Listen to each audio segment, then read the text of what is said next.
need a bigger smoker. Apparently, yeah. I never thought I'd see the day, but.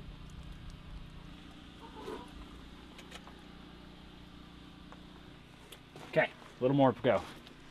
Completely full smoker. These are the bellies that Ariel cut out of the fish. These, along with all of these small strips that we cut up here, have all been brined in sugar, molasses, and a bunch of salt. Rinsed them off. We got them on the smoker.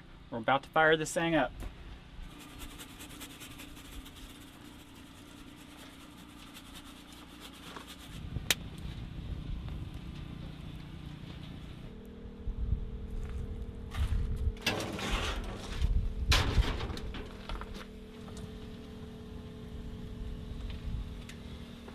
Look at that.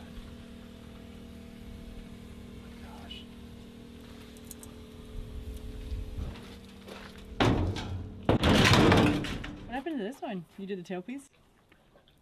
Yeah. He must have gotten mixed in. Oh, that's a big old piece, huh? It's a tail. It's like a fillet. Look at that. Perfect.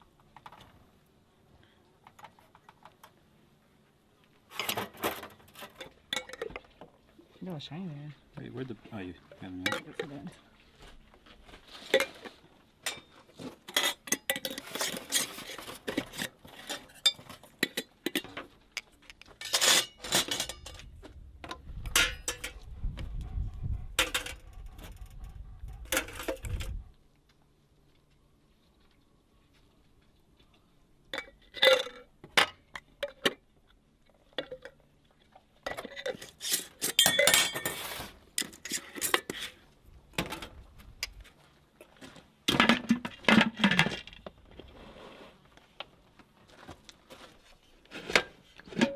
We got our salmon processed, and we've already opened up the other pressure canner. They look awesome. We ended up with 32 jars. They're a little bit dark this time, and we think that's because of the brown sugar and the molasses. So they still look really, really tasty. I'm really excited to open that up. We went a little bit fancy with these. We added garlic, a sun-dried tomato, and basil and oregano to each of these jars. We're making dinner now, and of course salmon is on the menu. Eric is making us some salmon burgers. That one's bubbling.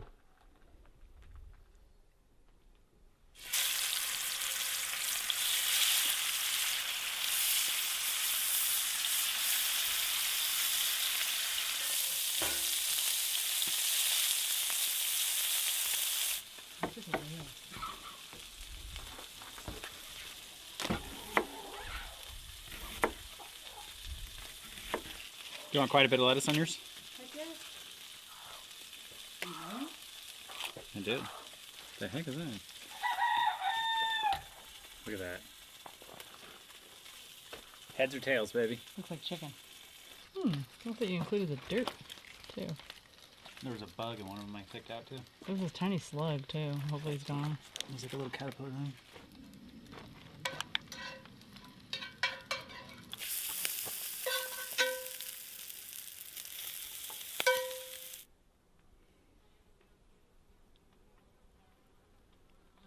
Well, this looks fantastic. Yes, a lot of hard work and a lot of ingredients went into this burger. So we got salmon burgers. We have homemade broche buns that Ariel made. She also made us a really good dressing. It's almost like a pesto, but it's cilantro and lime. We have skins from the salmon on there that I fried up like little crispy skins. A bunch of stuff from the garden. Probably some more stuff on there. It's going to be delicious. Yeah, it's a lot of stuff on there. Awesome trip down to the Kenai. I always look forward to going down there. The fishing is just out of this world, and I can't wait to go back again. And the sightseeing is awesome too. Already mentioned, but this is a massive state, so fishing, we're really grateful to have that opportunity to be able to travel around and get to fish so many different places. Just because you can hop to and fro and fish doesn't necessarily mean you can actually have like a crazy amount of fish on you. There are possession laws, so you have to abide by those as well. It was a wild trip. It was a blast. Very excited to add that to our 2020 summer bucket. Definitely. Cross it off the list, I guess. And now it's time. To eat. Let's eat. That was a really good onion. That is a big burger. Cheers. To the Kenai, right? I don't even know how to eat it. Yeah, I'm gonna go I don't from, know how I'm to gonna go from tackle the west end.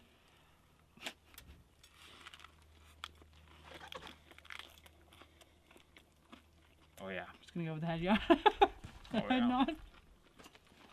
Was it good? Yeah. I haven't had lettuce on a burger in forever. I really got the dressing. I pretty much ate bread and dressing, I think, in that first bite. That is delicious. Yeah, that was really good. We'll see you guys next time.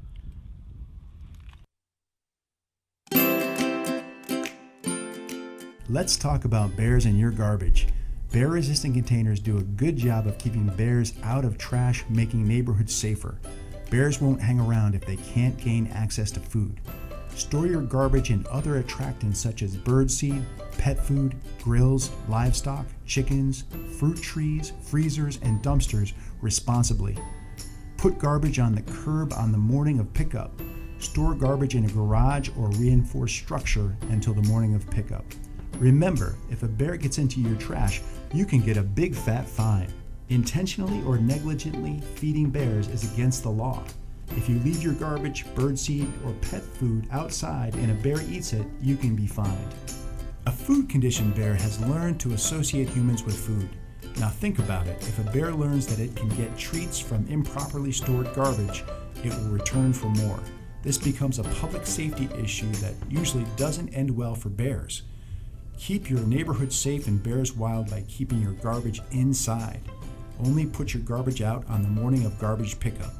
Learn more at www.alaskabears.alaska.gov. Hey teachers! Hi parents! Hi students! My name is Sierra. I'm the education specialist for Fish and Game in Region 4, and I am out exploring behind my house. It's mixed woodlands, mostly paper birch and white spruce, with some aspen and cottonwood mixed in there, even some willow and alder. And I want to share with you an activity from Alaska's forests and wildlife.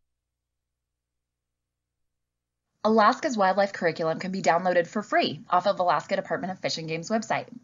Now let's do one of my favorite sensory activities, Forest Learning Trail. Get your ears, eyes, nose, and fingers ready because we're going to be exploring the forest. All you need is a clipboard, paper, and pencil. Ready? Find a place outside your home or along a trail where you can be still and comfortable. Close your eyes for a few minutes. Listen. Do you hear the trees? Do you hear crunching of snow? Any birds chirping? After a few minutes, slowly open your eyes, but keep quiet and start marking the sounds that you hear on your paper. You are making a sound map. This activity requires a partner. So one person goes out into the forest and collects different items that have a scent. Bring them back to your partner who did not go out and have them smell either with a blindfold over their eyes or just have them close their eyes and smell each item to try to guess what it is. Forest views require some imagination and creative writing, so get your pencil ready. Imagine you are an animal that lives in this forest. Where do you live? In the snow? Under a tree? Up in the tree? What does the world look like to you from this perspective? For our last forest trail activity, you'll need a partner again. Both of you will go out into the forest and collect items, but this time with a sense of touch in mind. Find something pokey, find something smooth, find something crunchy, something wet. When you have your items, bring them back and put them in a shoebox or some sort of box where you can cut a hole and have your partner reach inside the hole and try to guess what the items are. Have fun!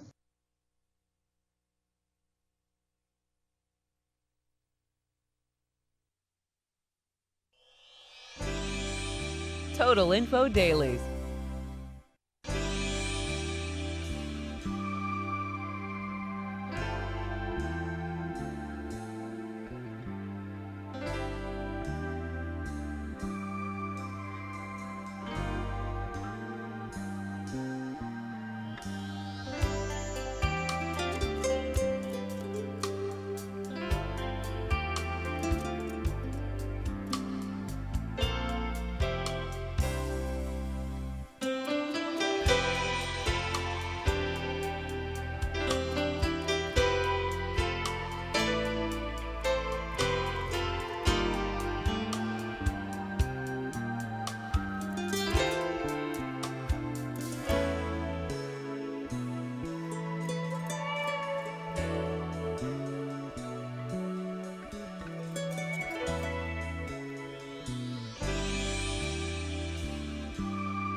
Hello, this is Carl Ackerman, the host of History is Here to Help. And today I'm with two lovely people, Eric Gray and Lynn Rhodes, and they have been working together to produce two wonderful, what I would call social historical books about baseball that are very lively and very wonderful.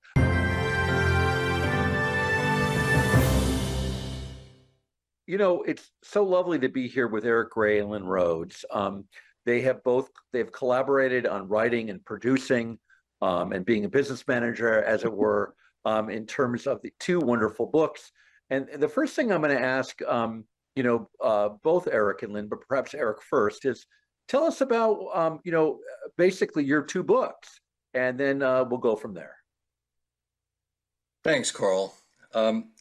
These two books are collections of stories from people all around the world about their experiences that in one way or another touch upon baseball. While they are sometimes involve play of game kinds of things, they're far more often human interest stories, stories about family, stories about why they love baseball, stories about funny or sad things that happened at baseball games. It's that, let's just say the book went in a far different direction than the way I expected it to go. I should have precursed all this by saying that, Eric and Lynn have had, long careers with the Department of Labor and been very successful in their careers. And this is a new career for both. And Eric and Lynn, both of you, my question is, how did you come to this? Because, it seems a bit different than your former life where you were helping people in many different ways with the Department of Labor, but this was certainly a change. So why did you get into this? What made you interested in this? And this is a question for both of you. I'll lead off with this one, so to speak. Lynn and I were at a ball game in 2011 with our daughter and our friend, and baseball being what it is, it gives you the opportunity to sit and think, just look out at the field, chat with your friends, whatever. It's the pace of the game allows that. And I just happened to idly ask them, what was your favorite moment at a game? What was your favorite game or favorite moment at a game? They gave me their answer, and I just went and asked a bunch more people about their favorite moments. And really, that's how it began. I just began my quest asking people for their stories. And Lynn, I'm gonna follow up with you. Okay. So, Eric began to do this, and so what was your role? And how did you feel about this? And did it ever interfere with you going out, and going to a Giants game? Because Eric was home writing. So I'll stop there. I think the thing that Eric spent the most time doing, and it was really 8 years between when the quest started and the first book came together, is wherever we were, whether it was at a ball game or at an airport or at the San Diego Zoo, Eric was talking to people that had some indication that they might be baseball fans. So I just had to kind of stand by, and my role was mostly to just gently remind him sometimes that we had to be someplace. But mostly it was Eric collecting the stories over that long period wherever we were. So at some point, I think we decided together that it was time to stop asking for more stories and actually start working on putting it together as a book. So I think I had some role there, encouraging Eric to finally start putting it all together and figuring out how we're going to get it published. So that's a good segue into both for Eric and Lynn, and I'll start with Eric. So what are the stories that you are especially fond of? And I'm sure you're fond of all these stories, and there's a large collection in both your books. And if you happen to have a copy of the books near you and you could show them to us today, that would be great. But what are the key stories? And of course, because the name of the show is History is Here to Help, launched by my good friend Jay Fidel. What were the stories that you think have a historical significance? And of course, in some ways, the history of the United States is marked by baseball, and baseball marks the history of the United States. I mean, you think of Jackie Robinson as a clear example, but I'm going to stop now and let you guys talk about the wonderful stories in your two books. Thanks, Carl. This is my first book. It's called Bases to Bleachers. And this is my second book. It's called Backyards to Ballparks. And for the record, Carl has a story in this second book. Asking to choose what your favorite stories are is really quite complicated. In the course of collecting the stories, I've got by now almost 2,000 stories from over 15 countries. When I think about the stories from a historical context, and I want to be clear, I've never set out to write an academic scholarly book. That's not what this is. But in collecting the stories, some of them turned out to be kind of historical significance. So, for example, everybody knows the movie The League of Their Own. Most people know that it is based on a real league. And in fact, I have a story from a woman who played in that league. Her name is Maybelle Blair. And Lynn and I were lucky enough to actually meet her a couple of months ago in Phoenix. There's a story from a woman Japanese-American woman, and she played baseball in the internment camps during World War II. And, it's kind of crazy to think about it, but, that was the motivation for doing this baseball thing is because they wanted to, quote unquote, normalize life in the concentration camps. As silly as that seems, the fact is, it's a very interesting story. She played in that league. There's a story from a guy whose grandfather was shot down in World War II and captured by the Germans, and he's convinced that a little baseball glove tchotchke, like a keyring, ultimately saved his life. These stories are just in base. There's an entire chapter in the first book on the Negro Leagues, which, it's a variety of stories, one or two from actual Negro League veterans and others who just saw Negro League games. I mean, it's a variety of stuff. Like all the chapters, are kind of have a variety of stories that don't necessarily neatly fit into what the title is. One of the things I really wanted to do, I was focusing on, is getting stories from people who watched baseball in the 20s or 30s or 40s. And as we all know, those people are not with us in great numbers anymore. So I came across the idea of asking people to give me stories that maybe their parents or their grandparents told them. And it's in a chapter called Stories Handed Down. And there are a number actually of Jackie Robinson stories in the books, as well as stories like somebody being at the game when Babe Ruth made his famous point, his call of a home run shot, or being at the game when Lou Gehrig retired and he made his famous "Today I'm the luckiest man on the face of the earth" speech. So I'm actually getting goosebumps now when I think about that. So there are stories of significance. There are stories. There's a couple of stories that really have to do with race, but how sometimes race can be bypassed just because of love of the game.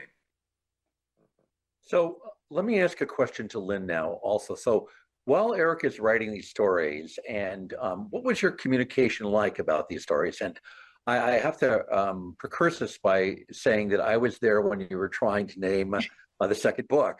And it was one of the most interesting. I was all ears, and I listened to you guys go back and forth about what the book name should be and why it should be this. And I'm glad that you finally came to a conclusion. But what was it like having these kind of wonderful discussions? Because it's really a credit to both of you that being married, that you have these kind of wonderful discussions about these two books. Well, I gotta say, I probably heard almost every, when just for the first book, Eric collected over 1,200 stories. So he had a lot of decisions to make when he put 250, 270 of them in the first book. I probably heard almost all of the stories at one time or another when Eric received them, especially ones he was really excited about. and definitely participated in helping him whittle them down, because there were some that were very similar. We talked about the stories. We decided which one was maybe the better story for whatever reason. It wasn't always the best written story. It might have been the one that had the most interesting topic, or the way it was put together. So I heard all the stories. I probably talked to Eric about most of them. And, again, we talked a lot about how to put them in the book. And I think I made a bunch of suggestions, some of which Eric took in putting the book together and chaptering the books. And yeah, the titles of the books, that was a project for the village that went out to many people, where we got input from a lot of people. And there were nuances too, right? There were nuances in the titles. I mean, I think we both liked the alliteration of bases to bleachers. So, and a friend of mine suggested, a collection of personal baseball stories from the stands and beyond. I mean, bases to bleachers conveyed kind of a range of where stories would come from, right? And I liked the alliteration and wanted to do that again for the second book. The fact that the second book also was a pair of bees, backyards of ballparks, I mean, that wasn't intentional. We tried lots of things, and for a variety of reasons, we just happened to have another pair of bees in the title. Yeah, well, we did some research on, you don't want to use somebody else's title. You don't want to. I was the one that did a lot of the research to see what would work and what didn't work and what had already been put out in the world. Well, as I recall, when I was in your living room, you were talking about Bases to Bleachers 2 and playing off that TWO and TOO. That was one of the possibilities, yeah. And so, I'm glad that you came to a resolution on all this. So before I go on and ask you, well, let me ask you the question, but let me ask you first is, so if you wanted to get one of these two wonderful books, is it possible to get them on Amazon? How do you get these books? Yeah, the books are available online, whether it's Amazon, BarnesandNobles.com, any online. Yeah, independent bookstores, they will order the book. But I also want. I was going to say online, you can get them. There's a number of wonderful websites that participate in funding independent bookstores. So I'm trying to remember those. However you want to do it is fine. But I also want to say that anybody who wants, for what it's worth, anybody who wants a signed copy can get the book directly from me. So, I don't know, Carl, if there's a mechanism for putting my email address or whatever, or you can contact me through my website, which is basestobleachers.com. So anybody who wants to get the book signed, again, for what that's worth, they can get the book directly from me. Also, a lot of the online sources are identified on the website. So, we have about 14 minutes left. So what I wanted to do now is just to tell us some of the stories, because that's always the sort of the highlight of anything, of any book, to get sort of a taste of these wonderful stories. So Eric, I'll probably go to you on this one. Okay. There are so many stories, and they're so reflected even in the chapter titles. Like there's a chapter in the second book called "To Catch a Ball or Not," because sometimes that not catching a ball is far more interesting than the story about catching the ball. Each book has a chapter on family. In the first book, it's called Generation to Generation, Baseball, Family in Baseball. In the second book, because I knew that was such a core chapter of the first book, that I knew that had to be in the second book as well, and it's called The Bats and Balls and Gloves That Bind. One of the stories, and I have a few stories in each book. Lynn has a story in each book. But honestly, one of the stories that's most important to me is how this didn't even take place at a game. Lynn and I were watching the game on TV when Matt Cain threw his perfect game. And during the course of this exciting event, we started texting with our daughter, Rachel, who works the press elevator at the park. And then we wound up texting with David, our son David in DC, who knew we should be going to bed, but how could he have gone to bed not only watching the Giants throw a perfect game, what was going to be a perfect game, only the 23rd in history, but this was our favorite player, Matt Cain. So, you know, the importance of the story is not the perfect game. It's how this game of baseball, once again, connected our family. This magical game has been a connection to our family that has continued now through the next generation. And if there's a third book, the story about how we took our 2-year-old granddaughter to her first game, that's already written and will be in a book. It will be in the third book. Well, Eric, let me just interject there. It sounds like you have another book waiting to be written about family values in baseball. Okay, continue on. Sorry to interrupt. Well, no, that's all right. Each book has a chapter on baseball and family, because that was one of the most common stories about, going with having a catch with grandma, or going to a game, the first game with dad. It was just such an important part of so many of these stories. And another thing that I discovered in getting these stories, as I started to group them, and as we say in California, the chapters kind of happened organically, because the stories just fell into a series of themes. And one of the chapters, again, it's in both books, different titles, is what baseball means to me, because I came to quickly understand that baseball is a lot more than just, oh, I love this game, to a lot of people. People who really just feel like their lives were changed because of baseball. That to me was, I guess, surprising. I just hadn't really, thought of it in those terms. Carl, I could sit and tell you a million stories. I could tell you the story about my friend who was in a bar and having a drink with someone and didn't know it was Ernie Banks. And when her friend told her it was Ernie Banks, she went back and got his autograph and said, "Wow, you must have been a great basketball player. Everybody thinks so highly of you."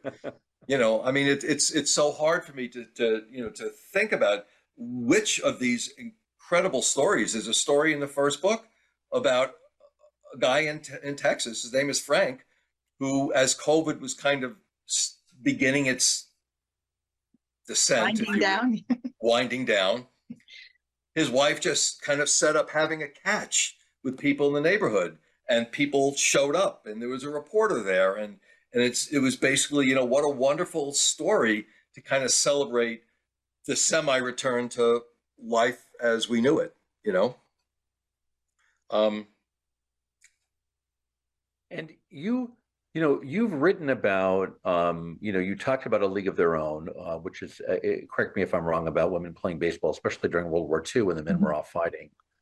But you've also written stories about, as you mentioned, about the Negro Leagues, right, when the African Americans were prohibited from, playing in the major leagues as we knew it, because of the many laws that segregated in the United States. But what I wanted to ask you, but you're very inclusive. You even included talked to the person from the Negro Museum here where I am today in Kansas City, Missouri. And so, tell us about how you got these stories, but more, almost as importantly, about, those stories that you found particularly near and dear because of the history, of your father's or grandfather's generation. Yeah. Well, let me start with that Negro Leagues. It wasn't a Negro League story, but let me start with the story you're referring to. So a guy gave me, for a story to be, as people will say, book worthy, and I never use that term, but other people did. Oh, my story isn't book worthy. It's got to be more than just, I saw Hank Aaron's 715th home run. And for those of you who don't know what that is, that was the home run that beat Babe Ruth's all-time home run record. So, if you tell me I was at the game when he hit that home run, but that's all you tell me, well, good for you, it's a great memory, but it's not, there's nothing book-worthy about it. Through a connection, I got a story from a man who talked about watching the game. He was a 12-year-old boy in Georgia, and he talked about watching the game on television. And he goes on to talk about the fact that some people think records are meant to be broken. Other people think that records are not meant to be broken. especially by a black man. And he said, in this house, there was no question about wanting this record to be broken.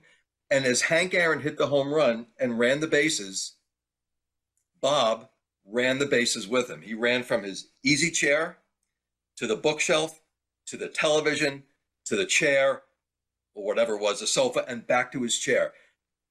And that is just a remarkable story. And of course, this man turned out to be the president of the Negro Leagues Museum, Bob Kendrick, who spent 30 minutes with me and Lynn when we were visiting there. And it's just a remarkable story. And the story continues on to when he met Hank Aaron at a game when they were honoring him, and how he had Gates ribs with Hank and his wife Billy, and how it's something he'll never forget. There's a story from my uncle, and there was never going to be a chapter in the book about watching on TV or listening on the radio. And because I got a couple of them, and it just wasn't, it just was something I wasn't going to entertain. My original thought was, you were at a game. And my uncle's story was about how he and my dad and their other brother were crowded around a radio in 1934 in their kitchen as they were listening to the second ever All-Star game. And Carl Hubble, who is a Hall of Famer, struck out 5 American leaguers in a row. And my uncle said, I knew it was a great thing, but I didn't realize how important it was. And he juxtaposed it with watching Jacob deGrom in his All-Star debut strike out 3 batters in a row. And he said, that was great, but it made me realize how unbelievably important and memorable that game was 80 years ago, or whatever it was. And those are the stories that just kind of they just make me smile, and they still give me the chills when I read them. Do you think that this is both for you and Lynn, that your attraction to baseball came because you were New York, you had teams in New York, Eric, and of course Lynn comes from one of the great baseball cities in Chicago. I mean, what is it that made you two particularly attracted towards baseball? Because I think that's sort of the nucleus before you can write a book like this. In addition to that, I have to say about both of you, it's always nice to see you. I've gone to games with you at Candlestick, for example, before Oracle was built. And you have a whole, Lynn dresses up and she wears earrings, that are SF Giants. And of course, both you and your children are dressed in, attractive San Francisco paraphernalia. But what made you guys really geared towards baseball? And was it your origins in these two wonderful cities of New York and Chicago? Lynn, you could feel this one first. Well, okay. I never went to a ball game in Chicago, but I used to watch the games on TV with my dad, mostly on the weekends because he worked 6 days a week. And at that time, the Cubs only played day games because there were no lights at Wrigley Field. So we watched a lot of Cubs games on TV. I lived on the South Side, so I thought I was a White Sox fan, but I probably knew more about the Cubs because that's what I watched with my dad on TV.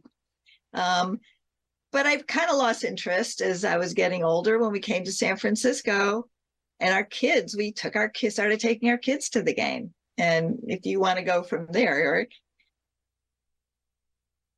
Yeah, I grew up a Yankees fan because that's all there was at the time. And when you have Mickey Mantle running around center field and hitting home runs, what more could you possibly need? I became a Mets fan. I went to Mickey Mantle's retirement game. That's a story. It's in the book. And then when I moved out here to San Francisco, I would go to games, a couple of times a year when the Mets were playing the Giants, and Lynn would come occasionally. But I'll tell you how Lynn got involved with baseball. It's in the introduction of my first book, I talk about taking my kids to their first game, and how Rachel brought about 200,000 books with her because she knew how bored she would be. And she never read a word. The only thing she read was the scorecard I bought, and the scoreboard. And how at the age of 14, she started working for the Giants. And there is no doubt in my mind that Rachel's love of baseball is what got Lynn involved. It's different now even than it was, 20, 25 years ago. But when your son likes baseball, that's like, duh. Well, of course he does. When your daughter likes baseball, That's a whole different level. And that's when Lynn started getting involved, because then we bought a season ticket, a season ticket package that we went to 15 games a year or whatever it was, and that's where Lynn's love of baseball emerged. It was really because of Rachel's love of baseball. And that's a good segue into the last. We only have a couple minutes left, but I want to let you guys finish by talking about. So, what does Rachel do now, and has she had any interesting experiences at Oracle Park? Well, yeah, I mean, she runs a press elevator, so everybody in the park knows her. The announcers, the former players, anybody who uses the elevator. She has a story in each book about people she's met in the elevators, and one story involves Orlando Cepeda, and the other story involves Jeff Kent. And they're really great stories. Her story in the second book is in the chapter Ushers and Vendors and Ball Boys. Oh my. David still loves baseball, but at least until COVID. I went every year to take him to see the Giants generally lose to the Nationals, but he and his wife and his daughter are Giants fans. And as I said before, taking Juliet to her first game was spectacular. Yeah, So- we make sure they're outfitted in Giants gear, Carl. That's correct, right? That's okay. That'll do it. Yeah. So we have only a minute left, but here's what I want to ask you. And if you could make your answer short, because I want to leave you the last word. What's next, Eric? What's next, Lynn? Well, for me, as I said, there might be a third baseball book, but my next project is one of a similar nature. It's about people's concert and music memories, because music is just so important to me, and it's been a major factor in my life. With 20 seconds left, Lynn? Well, I assume my role in relation to the books is going to be the same with that book as with this, which is listening to the stories, helping Eric figure out which ones are the great ones, because sometimes he doesn't realize it until he gets some feedback. And I do I keep all the books, and I make all the other stuff happen. So just keep on encouraging him. Lynn's role in this is far greater than I can explain to you in a short period of time. I mean, she didn't collect the stories, but man, her involvement in so many facets of these books is huge. Thank you, Eric Gray, Lynn Rhodes. This is History is Here to Help, and your host, Carl Ackerman. Thank you very much for a wonderful discussion, and everyone should go out and buy these books. Not only if you love baseball, but if you love family and you love life, these are the books to buy. Thanks, Carl. Thank you, Carl, for having us.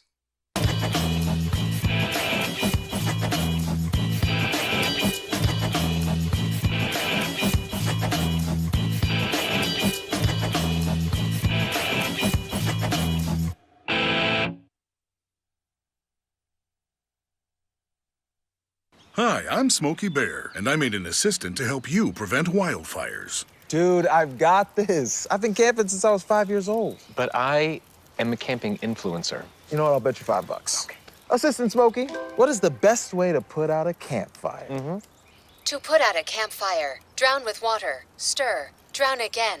Then make sure the fire is out cold by feeling with the back of your hand. Wait, really? I'll take the $5.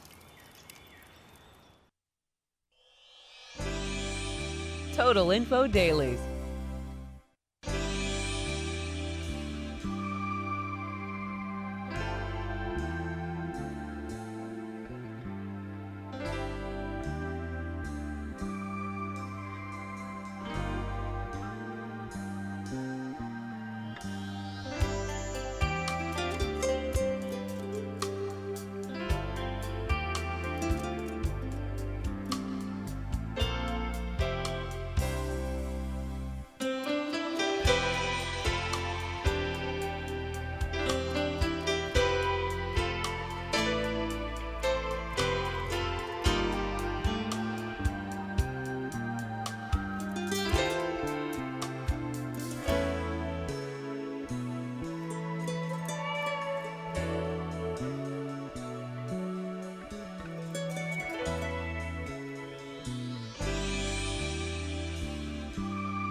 great time. So did I.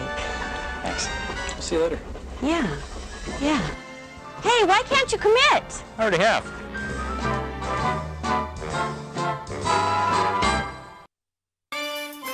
Business and finance highlights.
This message is brought to you by the U.S. Fire Administration. Have two ways out. When fire strikes, deadly smoke can fill your home within minutes. That's why the USFA wants you to plan and practice home fire drills. Draw a map of each level of your home showing all doors and windows. Discuss the map with everyone who lives with you. Practice your home fire drill at least twice a year. Make sure all doors and windows that lead outside open easily. Push the smoke alarm button to start the drill. Try feeling your way in the dark or with your eyes closed. Have at least two ways out of every room. If your first way out is blocked by fire or smoke, you can use your second way out. If there is smoke, get low and go. Crawl quickly under the smoke to your nearest exit. Close doors behind you and gather at a pre-planned outside meeting place where first responders can see you. Call 911. Remember, get out and stay out. Never go back inside for people, pets, or things. Learn more at www.usfa.fema.gov. Total Info Sports.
Currently leaving Seward Harbor in Alaska. We are here in Alaska. We got Captain Garrett on the boat today and we are going out with off the dock charters. It's just Victor and I fishing today, so we should have an absolutely epic time. I am very excited.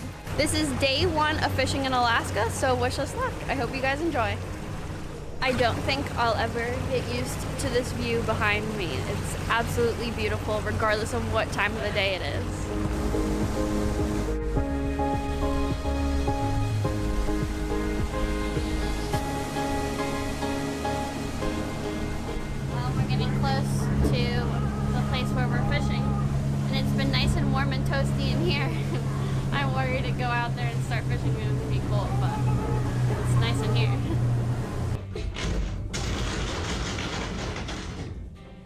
These are silver salmon carcasses. Carcasses from yesterday. So you can thank the gentleman from yesterday to catch your bait today.